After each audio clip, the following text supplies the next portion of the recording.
Welcome to my science tutorial. In this video, we'll talk about the ideal gas equation. Now, when you are here, it means that you are taking a course in physical chemistry. You are dealing with states of matter. Now, you can check our playlist. We have videos on Bohr's law. We have video on Charles' law. Well, so in this one, we are talking about the ideal gas equation. The ideal gas equation. And just as a quick reminder, we mentioned in the previous video that there are four things that controls the behavior of gases. And the first one is volume, volume V. The second one is mole, N. The third one is temperature, temperature T. And then we also have pressure, P. So these are basically the four things that controls the behavior of gases. Now let's take a look at the laws given here. Now Bohr's law states that at constant temperature, the volume of a fixed mass of gas is inversely proportional to its pressure. So first of all, it's saying that some of these parameters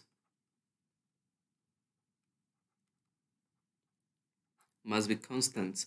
So when we talk about things that are constant, we can talk about temperature and mole because it says a fixed mass of gas is talking about constant mole. So temperature and mole are constants. Okay, so if that is the case, then volume will be inversely proportional to pressure. Inversely proportional to pressure. When we introduce a constant of proportionality, we'll have volume to be equal to K over P. And so this will imply that K will be equal to PV. And so what it means is that the product of the pressure and the volume will always be a constant. So if you have a gas with initial pressure P1 and volume V1, any change in any of these factors will give you the same constant at P2, V2. So this is what Bohr's law is about. Okay. Now let's go ahead and look at Charles' law. Charles' law is saying that at constant pressure, the volume of a fixed mass of gas is directly proportional to the Kelvin temperature of absolute temperature. Okay, so what is it saying? We'll have at a fixed mass of a gas, that means that again, mole is constant and then pressure is also constant. So these are the constants. All right, it's saying that the volume this time will be directly proportional to the temperature. Okay, directly proportional to the temperature. So when we introduce a constant of proportionality, V is going to be equal to KT. So this means that K will be equal to V over T. V over T, this is T. All right, so we can say that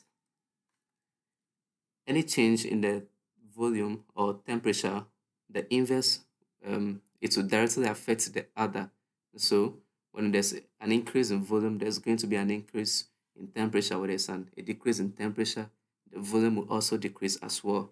So we'll say that from K, we can say that V1 over T1 will always be equal to V2 over T2.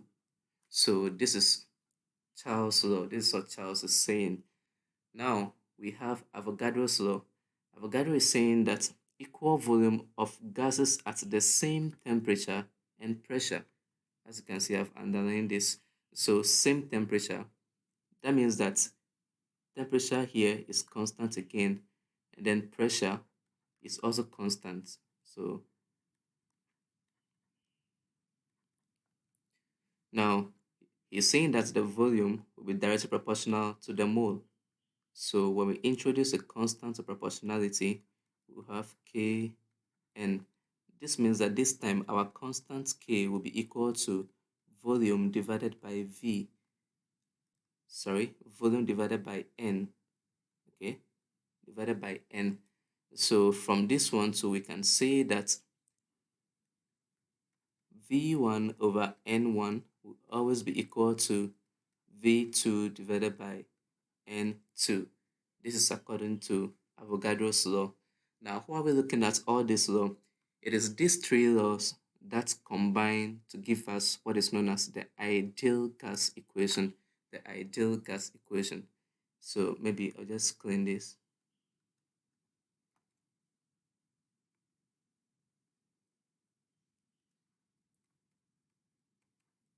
And then we'll look at the ideal gas equation. Okay, so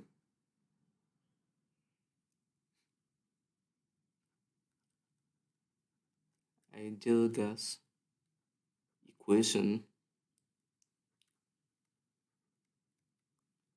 Ideal gas equation is a combination of these three laws. Remember, Bohr says that volume is inversely proportional to pressure. Charles is saying that it is directly proportional to the temperature. And then Avogadro says that it is directly proportional to the mole. Okay, so V proportional to inverse of P, directly proportional to T and N. Now, when we introduce a constant of proportionality, which this time we'll be calling R, sorry, so V will be equal to R T N over P.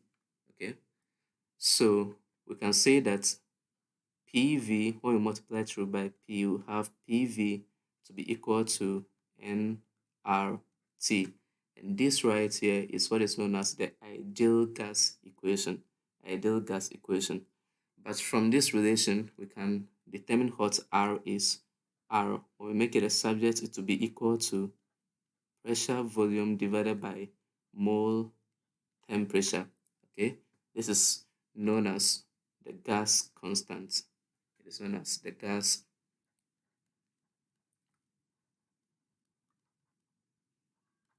constant. All right, so this is the ideal gas equation. Ideal gas equation. But what is the value for R? The value for R. Before we continue, let's remember once again that we are considering four parameters: mole, we are considering temperature,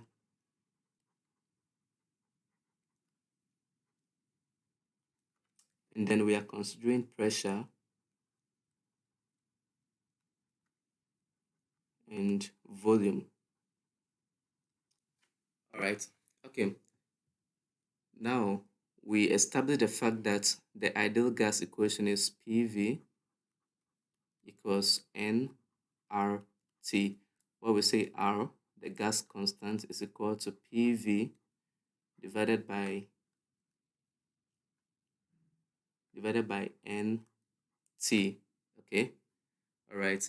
Now this holds at some parameters when we are considering standard atmospheric temperature and pressure, STP. They will say that the mole must be equal to 1. So we'll have 1 mole. Then we'll have volume. 1 mole of any gas will have a fixed volume known as molar volume, which is 22.4 dm cube. 22.4 dm cube.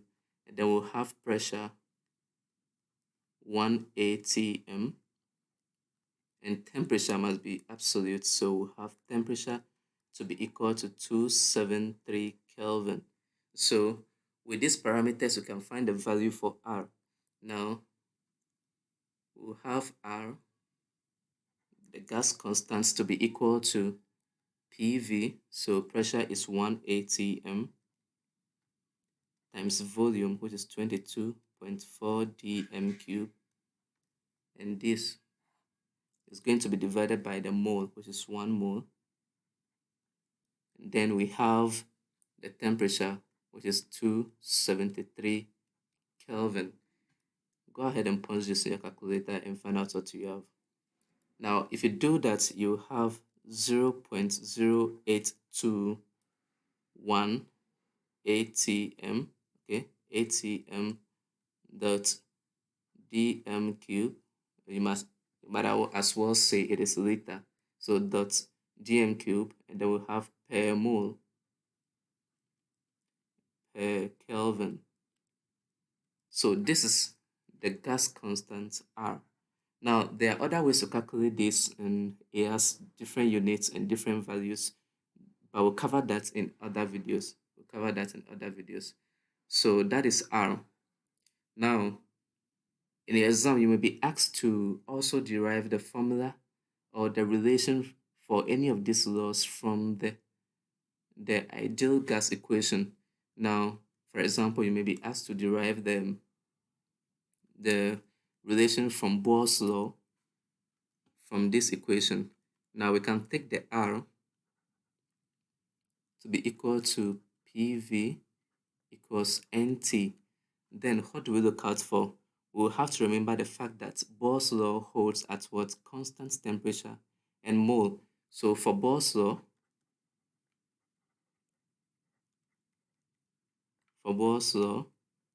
it holds at constant temperature and mole.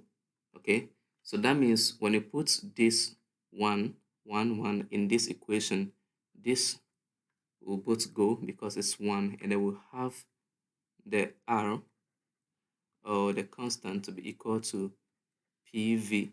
And from here we can establish the fact that P1 V1 will be equal to P2 V2. And you can do the same for the other gas laws. All you have to know is the constants, what and what is constant. Now, I hope this video comes in handy and is useful.